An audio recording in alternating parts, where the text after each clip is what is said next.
ओम वंदे गौ मातरम। मित्रों, यह खाओ स्वस्थ रहो परफेक्ट डाइट प्लान से प्रभा आप सबका स्वागत करती है। मित्रों, जब हमारे शरीर में ऊर्जा की कमी महसूस होती है, कमजोरी आती है, वीकनेस जैसा लगता है, तो अक्सर आपने सलाह भी दी होगी, आपने सलाह सुनी भी होगी कि थोड़ा मीठा खा लो। जब हमारे घर में कोई बाहर से आता है तो अक्सर हम उसे मीठा खिलाकर उसका स्वागत करते हैं। और मीठा खिलाने का मतलब एक ही होता है कि इसके शरीर में ऊर्जा की कमी को पूरा करना, क्योंकि मीठे में ग्लूकोज होता है जो हमारे शरीर में ऊर्जा की कमी को पूरा करता है। और मित्रों, हम जो भोजन लेते हैं उसमें ऊर्जा की कमी पूरा करने के सारे माध्यम होते हैं, लेकिन हमारे शरीर में एक अंग होता है जिससे हम अग्नाशय यानी कि पेनक्रियाज के नाम से जानते हैं, जो अग्निरस यानी कि पेनक्रिया जूस यानी कि ये इंसुलिन रिलीज करता है। जब इंसुलिन सही मात्रा में रिलीज नहीं होता, यानी कि जरूरत से कम रिलीज होता है, तो हम जो भोजन करते हैं उसमें जब वो मिलता है और वो आगे जाकर जब आगे बढ़ता है, उसमें से रस जब निकलता है, उसके बाद जो रक्त में मिलता है, तो मित्रों इंसुलिन की कमी होने के कारण हमारे शरीर के जो कोष होते हैं ना, हमारे शरीर के कोषों को आवश्यकता होती है इंसुलिन की, ताकि वो हमारे ब्लड में जो ये ग्लूकोज है उसको एब्जॉर्ब कर सके। वो ना मिलने के कारण वो हमारे जो शरीर के अंग हैं वो ब्लड में से हमारे ग्लूकोज को एब्जॉर्ब नहीं कर पाते, तो हमारे अंगों को ताकत नहीं मिलती है, लेकिन हमारे शरीर में ग्लूकोज की मात्रा बढ़ जाती है, जिसे हम शुगर के नाम से जानते हैं। तो ये हमारे शरीर में होने वाला डायबिटीज रोग, जिसको मैंने आपको बहुत शॉर्ट में बता दिया कि कैसे होता है, क्या होता है। अब मित्रों, हमारे जो इंसुलिन यानी कि बनाने वाले जो पेनक्रियाज है वो काम तो कर रहा है पर थोड़ी कम मात्रा में काम करता है, क्योंकि कम मात्रा में काम करता है तभी वो दवाइयां भी आपको काम करती है, अन्यथा जो आप दवाइयां खाएंगे ना वो भी आपको बिल्कुल काम नहीं करेगी। अब मित्रों, हम इस विषय पे पूरी चर्चा करने वाले हैं। दवाइयों के साइड इफेक्ट के बारे में बताएंगे, इस रोग के लक्षण के बारे में बताएंगे, कारण के बारे में बताएंगे और समाधान भी बताएंगे, और गर्भावस्था में इसकी स्थिति क्यों बनती है, गर्भावस्था में डायबिटीज हो जाए तो आपको क्या करना, उस पर भी हम थोड़ी आपको जानकारी देंगे, ताकि आप अपने आप को गर्भावस्था में इस समस्या से बचा सके। क्योंकि यदि आप गर्भावस्था में हैं और यदि आपने दवाइयां ज्यादा खाई हैं तो आपके लिए बहुत बड़ी समस्या आने वाली पीढ़ी के लिए भी हो जाएगी। तो वीडियो पूरा ध्यान से सुनिएगा। अब मित्रों, आपने इससे पहले बहुत सारी चीजें कर ली हैं, आपने बहुत सारी चीजें फॉलो की हैं, आपने छोटे छोटे वीडियो देखे हैं, बहुत सारे सालों से दवाइयां खाई, आपको समाधान नहीं मिला, तब आप इतने लंबे वीडियो को देखने के लिए तैयार हुए हैं ताकि आपको समाधान मिल सके। अब मित्रों, जब आप ये वीडियो देख रहे हैं तो शुरुआत आप करेंगे जैसे मैं बताऊंगी वैसे, अभी से कुछ करना शुरू करिए, अभी से करेंगे तो आपको समाधान जल्दी मिलेगा। आपके घर में कोई भी बिना स्मेल वाला तेल है, यानी कि नॉर्मल स्मेल वाला तेल है, नारियल का तेल है, बादाम रोगन है, चलेगा, दोनों में से कोई भी ले लीजिए, या रसोई में घी होगा, घी ले लीजिए। मेरे पास एक घी पिघला हुआ मैं रख लेती हूँ ताकि मैं लगा सकूं, तो घी पिघला के मैं रख लेती हूँ। तो 2 बूंद घी या जो भी आपको मिल जाए वो ले लीजिए। 2 बूंद लेने के बाद आपको क्या करना है, इस तरह से उसी में से लेके नाक के अंदर से लगा लीजिए, अच्छे से लगाइए, ऑयलिंग कर दीजिए अच्छे से अंदर, अच्छे से धीमे धीमे घुमा के। यदि आपको ये उंगली नहीं तो ये उंगली ले लीजिए, नाक में कचरा नहीं निकलेगा यदि आप इसके अभ्यासी हो जाएंगे तो। ऐसे ही दूसरी साइड कर लीजिए। और अब ये वीडियो आप सुनेंगे, पूरा सुनेंगे, क्योंकि वीडियो आपकी ही समस्या पर है। प्रत्येक निर्देश को ध्यान से सुनिएगा। यदि आप अपने इस रोग को ठीक करना चाहते हैं, कॉम्प्लिकेशन खत्म करना चाहते हैं और दवाइयां छोड़ना चाहते हैं, तो मेहरबानी करके कृपा करके वीडियो पूरा देखिए, निर्देशों को पालन करिए। आप जितने साल का रोग है उतने दिनों में आपकी दवा छूट सकती है, बस निर्देशों का कितना पालन करते हैं सब उस पर निर्भर करता है, और उतने हफ्ते में आपका रोग करीब करीब ठीक होने की स्थिति में आ जाता है, और साथ ही उतने महीनों में आपके रोग के कॉम्प्लिकेशंस भी करीब करीब खत्म हो जाते हैं। तो ये होता है रोग को ठीक करने की प्रक्रिया प्राणायाम के द्वारा।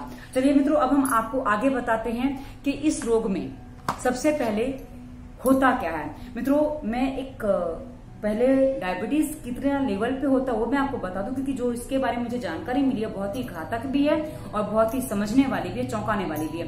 मित्रों, करीब 30-35-40 साल पहले की एक बात है, तब हमारे देश में जो डायबिटीज का लेवल माना जाता था ना, वो भोजन से पहले 140 और भोजन के बाद 180 नॉर्मल माना जाता था। भोजन से पहले 140, भोजन के बाद 180 नॉर्मल। लेकिन पिछले कुछ सालों में हमने देखा कि डायबिटीज का लेवल 100 भोजन से पहले और 125 भोजन के बाद नॉर्मल बना जाता है। यानी कि जो पहले नॉर्मल कंडीशन थी उसमें तो डायबिटीज हो जाता है लोगों को, ये मान लिया गया है। वैसे मित्रों, मैंने एक लेख में पढ़ा था कि आगे एक कार्यक्रम ये चला, कुछ इनकी सर्वे चल रहा है, कुछ जो भी ये कह लो वो चल रहा है कि व्यापारीकरण के कारण कुछ भी ये लोग कर सकते हैं, कुछ चीजें होती है जो अंतर्राष्ट्रीय व्यापार में चलती रहती है, और ड्रग्स मार्केट कितना बड़ा आप जानते हैं, कि भोजन से पहले का जो लेवल है उसको 80 कर दिया जाए और भोजन के बाद का लेवल 100 या 110 करने की चल रही है।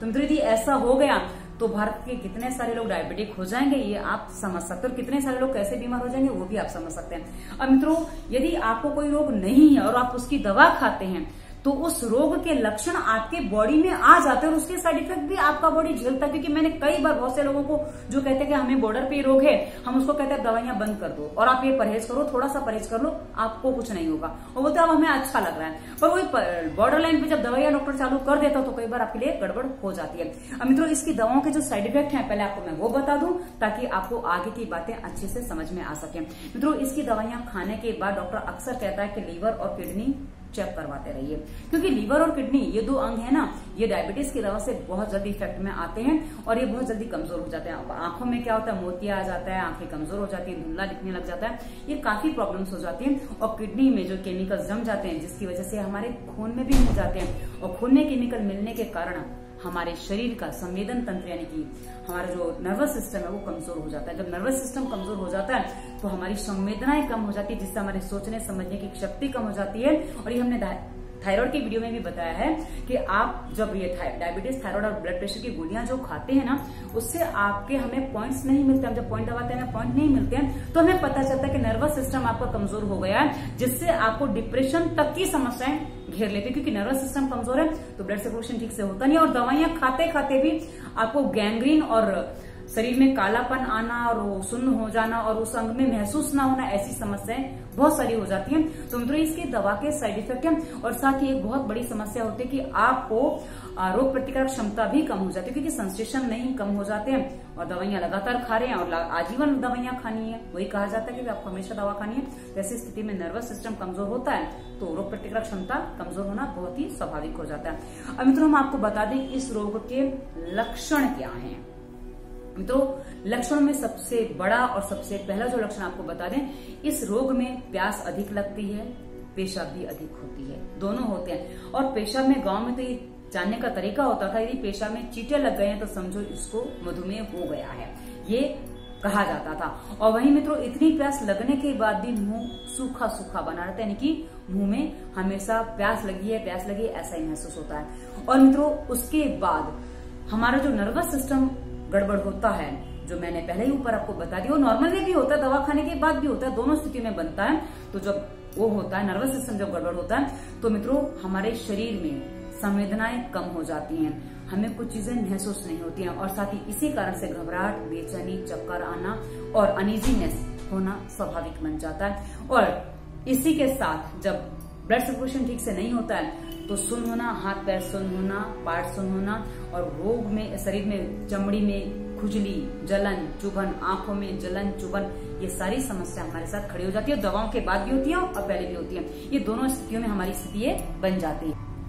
घाव ना भरना, गैंग्रीन जैसी समस्याएं हो जाती हैं। और ऐसे लोगों को, जैसा कि मैंने पहले बोला, संवेदनाएं कम हो जाती हैं, तो इनको कुछ जीव वगैरह काटता है तो उनको पता भी नहीं चलता। मेरी सहेली के पिता और उसके ताऊ जी के साथ ऐसा हो चुका है कि उनको चूहा काट गया पैर में, उनको पता ही नहीं चला, उसके बाद उनको गैंग्रीन हो गया और उससे उनकी मृत्यु तक हो गई।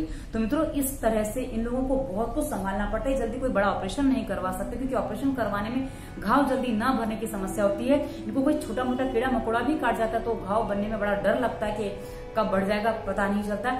अब मित्रों, इस रोग में बार बार बहुत ज्यादा भूख लगती है, लेकिन फिर भी वजन नहीं बढ़ता, शरीर दुबला पतला ही रहता है। और बार बार ज्यादा भूख लगने से लोग बार बार खाते हैं, तो ऐसी स्थिति में कई बार जल्दी पचता नहीं है, तो कब्ज की समस्या भी बहुत ज्यादा लोगों को खड़ी हो जाती है। और मित्रों, ऐसी स्थिति में कई बार कामोत्तेजना समाप्त हो जाती है, क्योंकि जब शरीर में क्षमता नहीं है, ताकत नहीं है, सोचने समझने की ज्यादा शक्ति बचती नहीं है, तो कामोत्तेजना शांत हो जाती है। तो ऐसी स्थिति में कई बार पुरुष परेशान होते हैं। मित्रों, महिलाओं को थायराइड ज्यादा होता है और पुरुषों को डायबिटीज ज्यादा होता है, ऐसा हमने नॉर्मली पाया है।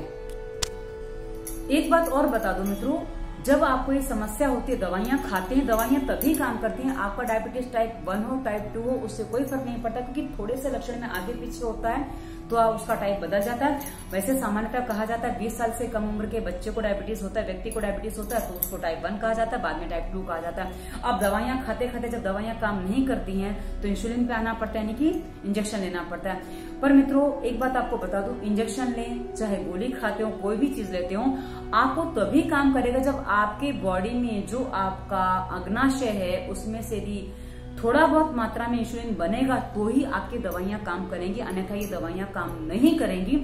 इसका मतलब है कि आपके बॉडी में इंसुलिन तो बन रहा है पर बहुत कम मात्रा में बन रहा है, तो इसकी मात्रा बढ़ाना है। अब इसकी मात्रा जो बननी कम हुई थी उसके पीछे के कारण क्या, उन कारणों को हम जानेंगे तो आपको समझ में आ जाएगा कि आपने कहाँ क्या गलतियां की। हो सकता है हम आपकी गलतियों को ना बता पाए, और बता पाए तो उसका समाधान, उसको सुधार करिएगा, ताकि भूल सुधार ही सबसे पहला रोग का समाधान की ओर का आगे का कदम होता है।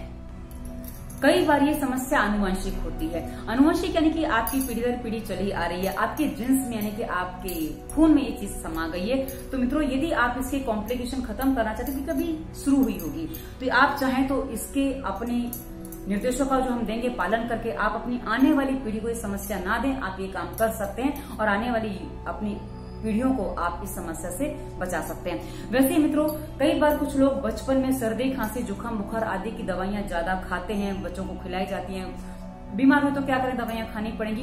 तो ऐसी स्थिति में भी बड़े होने के बाद कई बार ऐसे लोगों को डायबिटीज हो जाता है और ये बहुत बड़ी समस्या होती है।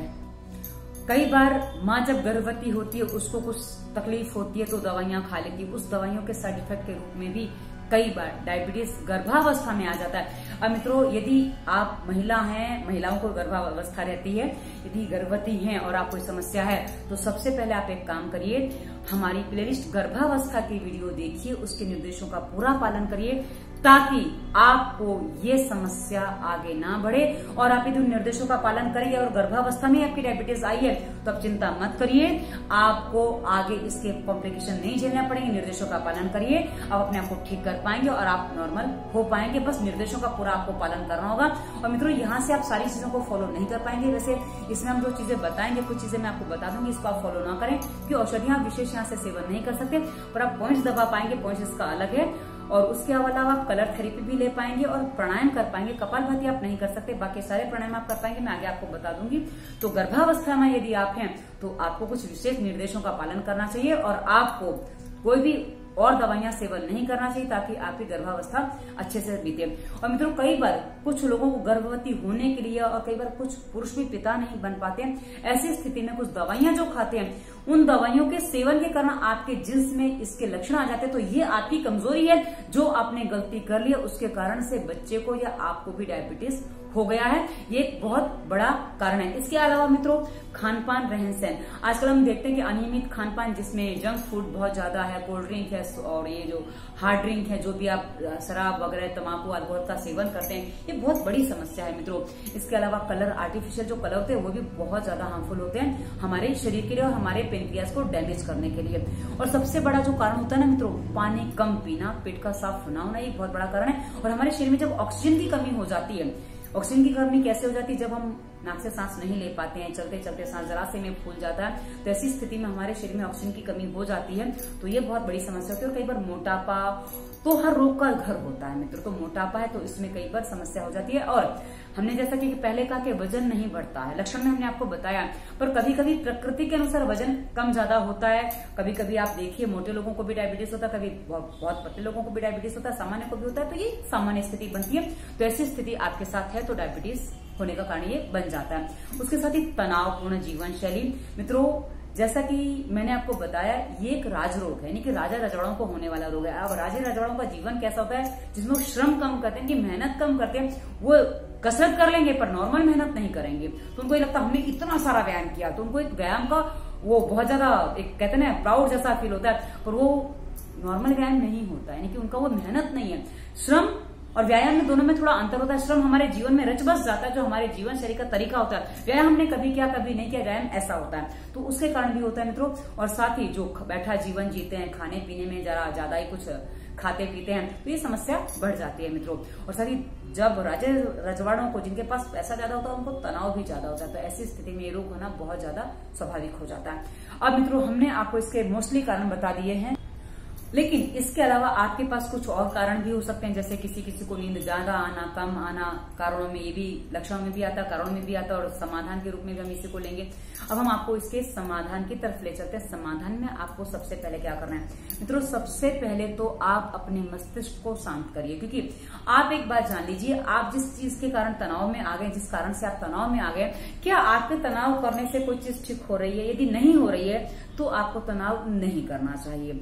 अब मित्रों, तनाव नहीं करना है ये हमने आपको सबसे पहले बता दिया। और नींद पूरी करें, कि आप कितना भी काम कर लीजिए, आपकी इच्छाएं, आपकी आशाएं कभी पूरी नहीं होंगी, और जिसके लिए आप काम करें उनकी आशा इच्छाओं को आप कभी पूरा नहीं कर सकते। इसलिए सबसे पहले आपकी अपने प्रति जिम्मेदारी बनती है, अपने स्वास्थ्य के प्रति जवाबदेही बनती है कि आप अपनी नींद को पूरा करें। आप अपनी नींद को पूरा करते हैं तो आप इस समस्या से बहुत जल्दी बाहर आने लग जाएंगे। हाँ, पर नींद आती है तो उसको कंट्रोल भी करना है। तो मित्रों, कंट्रोल कैसे होगी हम आपको आगे निर्देश देंगे, उसमें आपको हो जाएगा। अब मित्रों, हमने आपको करीब 10 मिनट हो गए होंगे, क्योंकि मुझे घड़ी मैंने देखी नहीं थी, याद नहीं है। 10 मिनट पहले हमने आपको नाक में घी या तेल लगवाया था। अब आपको कैसा लग रहा है? 10 मिनट बाद आपकी सांस कैसे चल रही है? कि हमने जैसा कि आपको बोला, ऑक्सीजन की कमी से भी समस्या होती है। तो यदि आपकी नाक से सांस अब आराम से चल रही है, पहले से बेटर चल रही है, तो आप समझ सकते हैं कि आपकी नॉर्मल नाक से सांस नहीं चलती, ये आपकी ऑक्सीजन की कमी का सबसे बड़ा कारण है। और मित्रों, ऑक्सीजन का दूसरा जो माध्यम है वो हमारे शरीर में पानी पूरा करता है। और पानी, क्योंकि पानी में हाइड्रोजन ऑक्सीजन दोनों होते हैं, H2O पानी कहा जाता है। तो H एक भाग यानी कि हाइड्रोजन एक भाग, पानी के 2 भाग होते हैं, यानी कि ऑक्सीजन के 2 भाग होते हैं, तब वो पानी बनता है। H2O में पानी ऐसे बनता है। तो मित्रों, पानी और हवा ये 2 ऑक्सीजन के अच्छे माध्यम होते हैं। तो जब आपकी नाक से सांस चलेगी, पानी सही मात्रा में आप पिएंगे, तो आपके बॉडी में ऑक्सीजन का लेवल पूरा होगा। अब मित्रों, ये कैसे पीना, कितना पीना, क्या होना करना है, वो सब हमारी प्लेलिस्ट स्वास्थ्य नियम में हमने बता रखा है। इस वीडियो के डिस्क्रिप्शन में हमने प्लेलिस्ट दी है स्वास्थ्य नियम। उसमें हमने ये भी बताया कि आपको भोजन में क्या खाना है, क्या नहीं खाना है। एक सामान्य जो आपको खाना चाहिए वो हमने वहां बता रखा है। और यदि आप उसको पूरा पालन करेंगे, स्वास्थ्य नियम के सारे वीडियोस देखेंगे, फॉलो करेंगे, तो आपके डायबिटीज ठीक होने की शुरुआत आपकी स्वास्थ्य नियम के पालन करने से, नाक में घी डालने से, और पानी लेवल में करने से, और खान पान सही तरीके से सही समय पे करने से ही होने लगेगी। उसके बाद आपको दिनचर्या मेंटेन करनी है। दिनचर्या मेंटेन करने का मतलब क्या होता है? सूर्योदय से कम आधा से 1 घंटा पहले आप उठेंगे। आप बोलेंगे हम देर से सोते हैं, तो ये आपका प्रॉब्लम है, आपको इसको सही करना ही होगा। यदि आप सही नहीं करते हैं तो आप अपने रोग को भी जल्दी ठीक नहीं कर पाएंगे। तो आप अपनी दिनचर्या को मेंटेन करिए। और उसके बाद आपको कुछ अभ्यास करने हैं, आपको प्राणायाम करने हैं। प्राणायाम में आपको भस्त्रिका करना है। सबसे पहले 5 मिनट भस्त्रिका करिए। उसके बाद यदि आपने जो दवाइयां खाई हैं उसके कारण से यदि आपके शरीर में गर्मी बढ़ रही है, एसिडिटी बढ़ रही है, तो आप कपालभाति 5 से 10 मिनट करिएगा, उससे ज्यादा मत करिएगा। यदि आपको कफ के रोग हैं, 10 मिनट से ज्यादा आपको कपालभाति करना नहीं। यदि आपको एसिडिटी होती है तो, और यदि आप कफ के प्रकृति है, आपकी मोटापा बहुत ज्यादा है, तो आप इसको 15 से 20 मिनट भी कर सकते हैं कपालभाति को। उसके बाद आपको अनुलोम विलोम करीब 1.25 से 1 घंटा करना है। एक बार में करिए, टुकड़ों में करिए, चलेगा। और उसके लिए डिस्क्रिप्शन में हमने स्वास्थ्य नियम प्लेलिस्ट पहले, उसके बाद हमने संपूर्ण प्राणायाम दूसरी प्लेलिस्ट दी है, उसकी वीडियोस देखिएगा। उसमें आपको पूरा डिटेल में पता चलेगा कि आपको कौन सा प्राणायाम कैसे करना है। और मित्रों, उसके बाद आपको जो करना है, मन को शांत करने के लिए, क्योंकि आपको तनाव का रोग है, तो भ्रामरी और उद्गीत आपको खास करने हैं। ये आपके मन को शांत करने में आपकी पूरी सहायता देंगे। और आपकी जो पीठ की स्थिति वो सीधी होनी चाहिए। अब आपको जो आसन है वो आसन भी कुछ करने हैं। आसन भी मैं आपको बता दूं, क्योंकि आसन जब करेंगे तो उससे आपके अंग दबते हैं। और इनके लिए मैं आपको एक अलग से वीडियो बना के दे दूंगी, वो हमारी प्लेलिस्ट हलन चलन व्यायाम में आपको मिल जाएगा। इसी वीडियो के डिस्क्रिप्शन में अगली प्लेलिस्ट हलन चलन व्यायाम की है। और आसन की हमने जो प्लेलिस्ट दी है ना मित्रों, उसमें मंडूकासन जो आपको पता होगा, ऐसे करके वो वज्रासन में बैठ के किया जाता है। ये देखिए, वज्रासन में बैठ जाते हैं और सांस छोड़ के, मैं भी शॉर्ट में बताऊंगी। ऐसे आपको आगे झुकना होता है, सामने देखते हुए ये आपको करना होता है। उसके अलावा मित्रों, मंडूकासन हो गया, एक वक्रासन होता है। वक्रासन में कैसे करते हैं मैं शॉर्ट में बता रही हूँ, पूरा बताऊंगी बाद में आपको। ये देखिए, इस तरह से वक्रासन होता है। और इसी तरह से अर्धमत्स्येंद्रासन हो जाता है। ये पैर नीचे रख दिया, उसके बाद ये पैर ऐसे रख के, ये पैर ऐसे छुआ जाता है, ये वक्रासन हो जाता है, अर्धमत्स्येंद्रासन हो जाता है। इसके अलावा एक योग मुद्रासन भी होता है, जो पद्मासन में बैठ के होता है, ऐसे करके पद्मासन में बैठ के, और वही मंडूकासन की तरह ये किया जाता है। इस तरह से ये बच्चों को करवा सकते हैं, क्योंकि आजकल बच्चों को भी, जैसा कि मैंने कहा, डायबिटीज हो जाता है, तो छोटे बच्चों को प्रयोग अलग करवाएंगे हम, आपको उसका अलग से से वीडियो दे देंगे। मैंने आपको दूसरी तीसरी बार बोला है, आशा है आपको स्पष्ट हो जाएगा। और मित्रों मैं आपको कुछ और बातें बता दूं, जैसे कि होम रेमेडीज जो होती है ना, मैं आपको भी बता दूं होम रेमेडीज आप क्या क्या कर सकते हैं। मित्रों यदि आपको डायबिटीज की समस्या है तो आप नियमित सुबह 2 गोली गिलोय घनवटी की लेना शुरू कर दीजिए। ये आपके लिए काफी अच्छी है। गिलोय घनवटी आप ले लीजिए, कोई समस्या नहीं, और आप आजीवन ले सकते हैं, कोई समस्या नहीं है। पुदीना, नीम, करेला, ककड़ी यानी कि खीरा, टमाटर, उसके अलावा तुलसी की पत्ती, कड़ी पत्ता, अमलतास के पत्ते 2-3 ले लीजिए और उसका सबका रस निकाल कर आप इसमें थोड़ी हल्दी भी मिला सकते हैं, आंवला, एलोवेरा भी मिला सकते हैं। आपको जितनी चीजें मिल जाती हैं उसको थोड़ी थोड़ी मात्रा में ले लीजिए। जैसे 4-5 पत्ते तुलसी के ले सकते हैं, अमलतास के पत्ते ले लीजिए यदि मिल जाता है, क्योंकि हमारे यहाँ तो अमलतास बहुत ज्यादा है। वो आते हैं ना पीले पीले फूल, बड़े सुंदर दिखते हैं, उसको अमलतास कहते हैं। उसमें इतनी बड़ी बड़ी वो सींग जैसी लकड़ी लटकती है, बाद में जो फल उसका है वो ले लीजिए। ये उसके पत्ते, ये सब आपको मिला के रस निकाल के आप इसका जूस पी सकते हैं। ये आपके लिए बहुत अच्छा प्रयोग है मित्रों। उसके अलावा मित्रों आप क्या कर सकते हैं, आप एक काम करिए, एक टब ले लीजिए, छोटा सा टब या कुछ स्टील का कुछ ले लीजिए। उसमें क्या करना, आपको आधा 1 किलो करेला डाल दीजिए। आपको करेले के इतने बड़े टुकड़े करके डाल लेना, एक लकड़ी पकड़ लेनी है। उसके बाद आपको क्या करना, उसी करेले को ऐसे खड़े होके आपको ऐसे उसमें कदम ताल करनी है। ऐसे लकड़ी इसलिए पकड़ना है ताकि आपका बैलेंस बना रहे, और आप ऐसे ऐसे इसको करते रहिए करेले के ऊपर। जब आप ये काम करेंगे ना मित्रों, इससे क्या होगा, आपकी जॉगिंग हो जाएगी, आपको वॉकिंग करने नहीं जाना पड़ेगा, क्योंकि वॉकिंग जरूरी है, मेहनत करना भी जरूरी है। और दूसरी बात क्या होगा आपका, कि आपका ये कितनी देर करना वो भी बता दूं, क्योंकि करीब आपका आधे से पौना घंटा हो जाता है। यदि कोई बहुत धीरे करता है तो 1 घंटा भी लग जाता है। क्या होता है ना कि जो आप पैर करेले पे दे रहे हैं ना, वहां से आपका जब ब्लड सर्कुलेशन होता है ना, तो वो टेस्ट आपका मुंह तक आ जाता है, यानी कि आपके पैर से कड़वापन पूरा मुंह तक आ जाता है। तब तक आपको ये प्रक्रिया करनी है, यानी कि ये करना है। और यदि आप ये करते हैं, 21 से 41 दिन करना होता है। इसमें आपके बॉडी के अंदर जो है डायबिटीज काफी नॉर्मल हो जाता है, कि आपका इंसुलिन ठीक से बनने लग जाता है और आपकी कॉम्प्लेक्शन कम हो जाते हैं। अब मित्रों यदि आपने स्वास्थ्य नियम की वीडियो देख लिया, पालन कर लिया, तो आपको नहीं खाना हमने ऊपर ही बता दिया, पता चल जाएगा, उसको सबको अवॉइड कर दीजिए। और ये करते हैं, बहुत जल्दी आपको काम होगा। और जिनको डायबिटीज है मित्रों, उनको कुकर का भोजन नहीं करना है, उनको दाल जो है मिट्टी की हांडी में पका के खानी है। और मिट्टी की हांडी नहीं पका सकते हैं तो कम से कम आप पीतल का बर्तन लीजिए, जिसमें कढ़ाई करवा लीजिए, उसमें दाल पकाइए। और वो भी नहीं कर सकते तो कम से कम स्टील का बर्तन और खुली दाल पकाइए। खुली दाल कैसे पकाते हैं मैं आपको वो भी बताऊंगी, हमारे दूसरे चैनल प्रभा पर हम वीडियो दे देंगे, ताकि आपको समझ में आ जाए।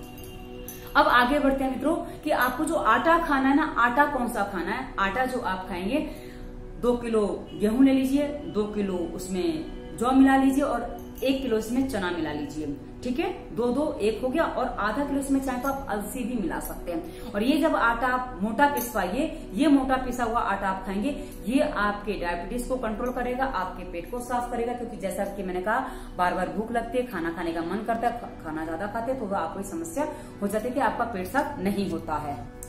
जितनी भी सब्जियां आती हैं रस वाली आती हैं, जैसे लहसुन है, अदरक है, अदरक भी थोड़ा बहुत मात्रा में ले सकते हैं, प्याज है और लौकी है, तुरैया है, जितनी भी हरी सब्जियां हैं, पत्ते वाली हैं, हरी दिखने वाली सब्जियां, ये सारी सब्जियां आप खा सकते हैं, इसमें कोई समस्या नहीं है।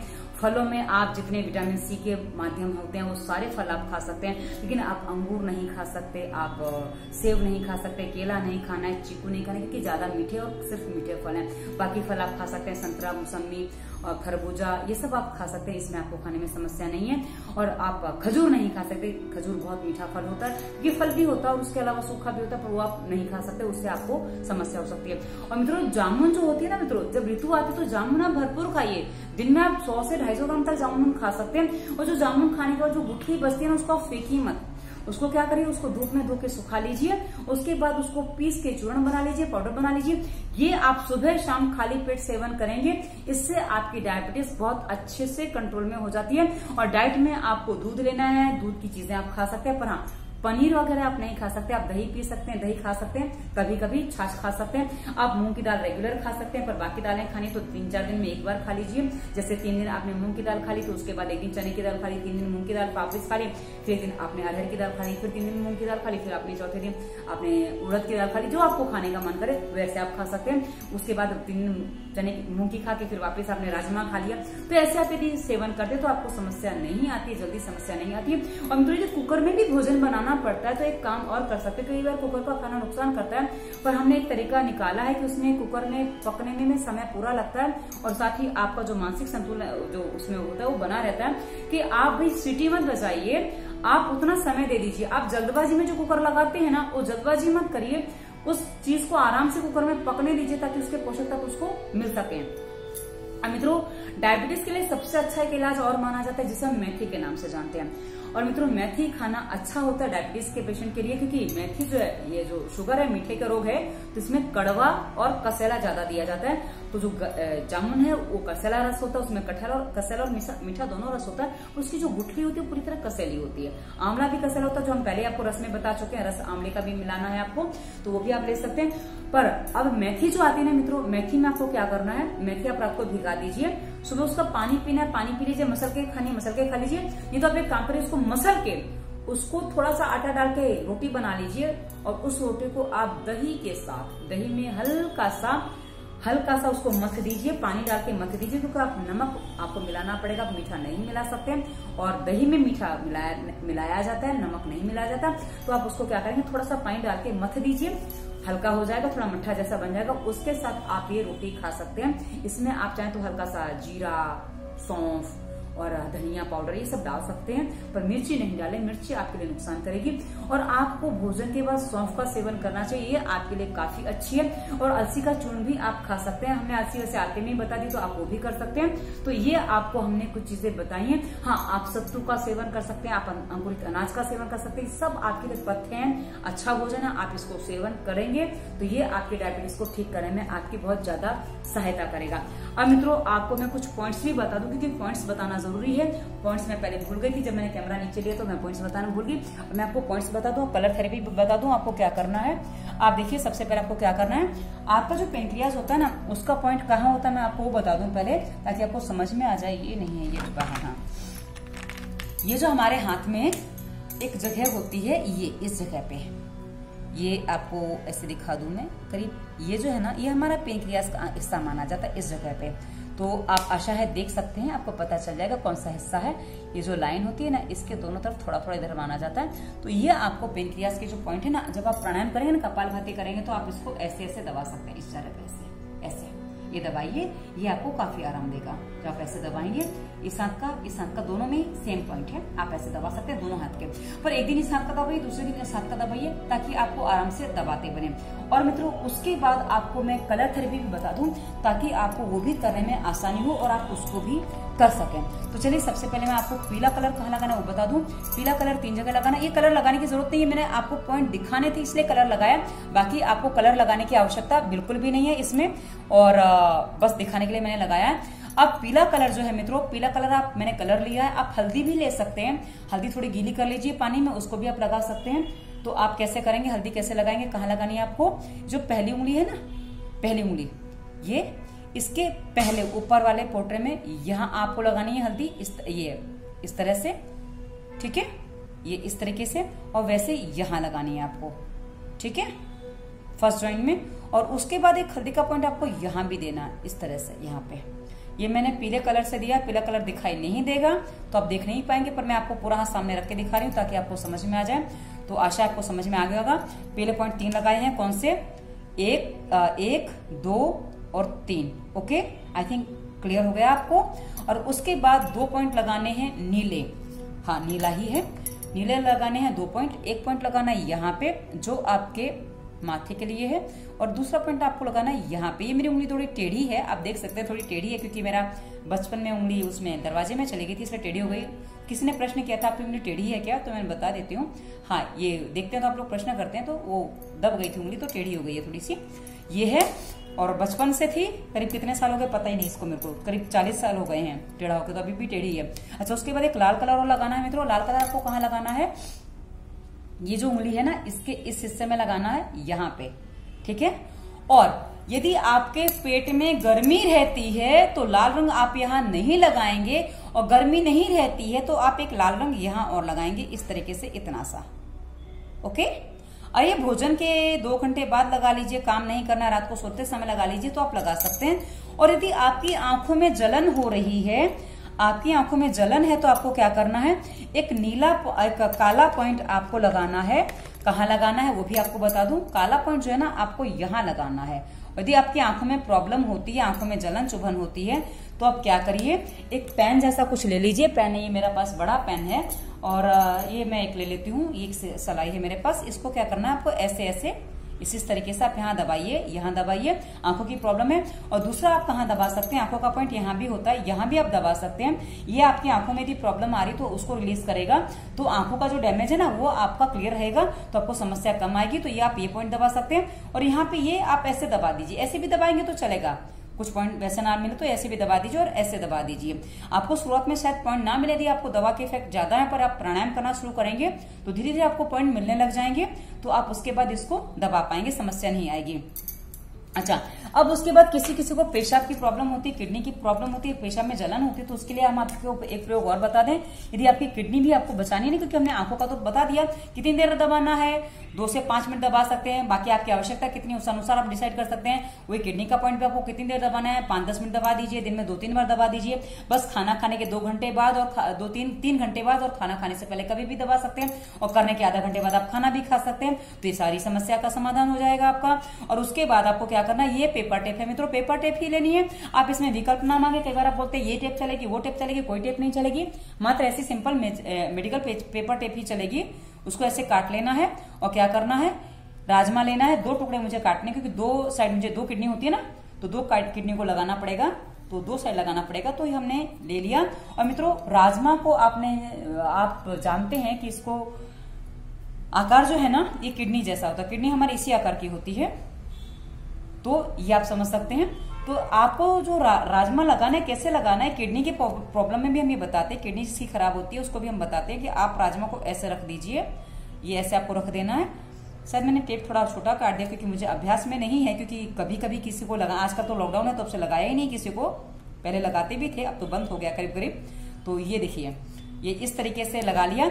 अब आपको ध्यान क्या रखना है मित्रों, इसमें किडनी के पॉइंट कहाँ होते हैं पहले वो भी आपको बता दूं। पहले इसको तैयार करके मैंने रख लिया, उसको मैं रख दूं, मैं आपको पहले पॉइंट बता देती हूँ पॉइंट कहाँ है। किडनी के पॉइंट हमारे हाथ के पीछे के साइड यहाँ होते हैं, ये जो लाइन होती है ना ये इस जगह पे होते हैं, एक पॉइंट यहाँ होता है और दूसरा पॉइंट यहाँ होता है। एक्चुअली बीच में कमर होती है, कमर के साइड पे किडनी होती है, जैसा कि मैंने कई बार आपको बताया है। तो आपको किडनी के पॉइंट यहाँ मिलेंगे, आप यहाँ नीला कलर भी लगा सकते हैं इस तरीके से, ये इससे भी आपको काफी आराम मिलेगा। और पेशाब में जलन है तो एक पॉइंट नीला यहाँ और कर दीजिए, आगे की साइड है ना तो यहाँ और कर दीजिए, इस तरह से नीला कर देंगे तो ये आपकी पेशाब की जलन में भी काफी आराम देगा।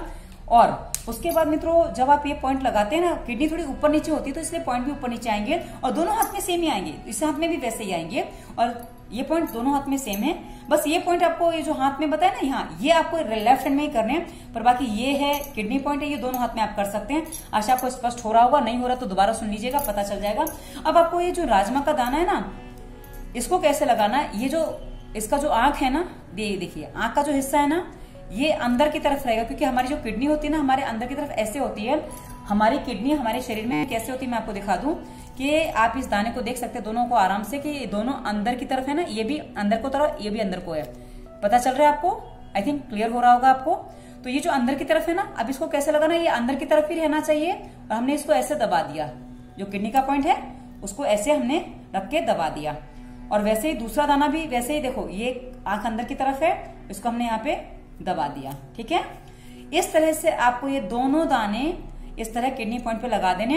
ये दाने आप 24 घंटे भी रख सकते हैं, रात भर भी रख सकते हैं, दिन भर भी रख सकते हैं, पर 24 घंटे के बाद आप इसको निकाल के गटर में कहीं फेंक दीजिए, जिससे आपके दाने कोई जानवर वगैरह ना खा सके, क्योंकि इसमें आपकी नेगेटिविटी भरपूर आ गई है जो जानवरों को नुकसान कर सकती है। तो हमने डायबिटीज, ये आपको किडनी के पॉइंट बता दिए हैं, डायबिटीज के पॉइंट बता दिए हैं, उसके बाद आंखों के पॉइंट बता दिए हैं, सर के पॉइंट बता दिए, गर्मी की बता दी, सारी चीजें अपने आपको बता दी है। आप दबा भी सकते हैं, आप कलर भी लगा सकते हैं, पर मित्रों मैं आपको बता दूं, आप मात्र कलर थेरेपी पर, मात्र आप कुछ खाने पीने पर निर्भर मत रहिएगा। आपको मैं बता दूं, यदि आप स्वास्थ्य नियम के पालन के साथ प्राणायाम व्यायाम पूरा करते हैं तो आप अपने रोग से पूरा समाधान ठीक से जल्दी ले सकते हैं। अन्यथा आपको समय ज्यादा लग जाएगा, फिर आप बोलेंगे हमें तो आराम ही नहीं मिला या हमें तो बहुत समय लग गया। तो आशा है आपको अपनी समस्या पे सारी बातें स्पष्ट हो गई होंगी। अब आप पालन कितना करते हैं, और अब आप महसूस करिए यदि आपने नाक में तेल नहीं लगाया था तो आपने बहुत बड़ी गलती कर ली, क्योंकि आप आदेश मानने के अधिकारी नहीं है। और जब ऐसी स्थिति आप करते हैं तो जल्दी आपके रोग ठीक नहीं होते, क्योंकि जो काम तुरंत जिसको ठीक होना था तुरंत करता। आशा है आप मेरी बातों को अन्यथा नहीं लेंगे, समझेंगे, फॉलो करेंगे और अपने रोग को ठीक कर पाएंगे, और जटिल से जटिल जिसकी आपको जीवन भर दवा खानी थी वो आपकी छूट सकती है। वीडियो कैसा लगा विषय बताइएगा। अब कुछ प्रश्न पर टिप्पणी वीडियो पर करिए, और इंस्टाग्राम, फेसबुक, ट्विटर का लिंक डिस्क्रिप्शन में है, वहां पर मैं वहां भी प्रश्न कर सकते हैं, अपॉइंटमेंट भी ले सकते हैं। और साथ ही स्वास्थ्य नियम, प्राणायाम, व्यायाम, आसन, मुद्रा सारे वीडियो में डिस्क्रिप्शन में दे रखे हैं। और इसमें मुद्रा एक बताना रह गया। मुद्रा यदि आप करना चाहते हैं तो प्राणायाम करते करते आप मुद्रा कैसे करेंगे। प्राणायाम करते करते आपको ये अपान मुद्रा लगानी है, क्योंकि आपकी पेट की समस्याएं ज्यादा है, पेट में ही सारी समस्याएं, तो आपको अपान मुद्रा लगा के आप कर सकते हैं। जैसे आप भ्रामरी गीत करते हैं और बैठ के आप टीवी वगैरह देखते हो, सीधे करके बैठ जाइए, अपान मुद्रा लगा लीजिए। इस तरह आप टीवी भी देख सकते हैं। आधा पौना घंटा अपान मुद्रा लगाइए, ज्यादा भी लगाएंगे तो दिक्कत नहीं, क्योंकि मुद्रा जो है ना ये बड़े आराम से आप कर सकते हैं। तो अब जाके वीडियो पूरा हुआ, क्योंकि मुझे कुछ भूल रही हूँ, ऐसा दिमाग में आ रहा था पर ध्यान नहीं आया था। शायद बाद में बता देती, कोई दिक्कत नहीं थी। व्यायाम और उसके वीडियो बनाती तो आसन के उसमें बता देती। चलिए, धन्यवाद। वंदे मातरम।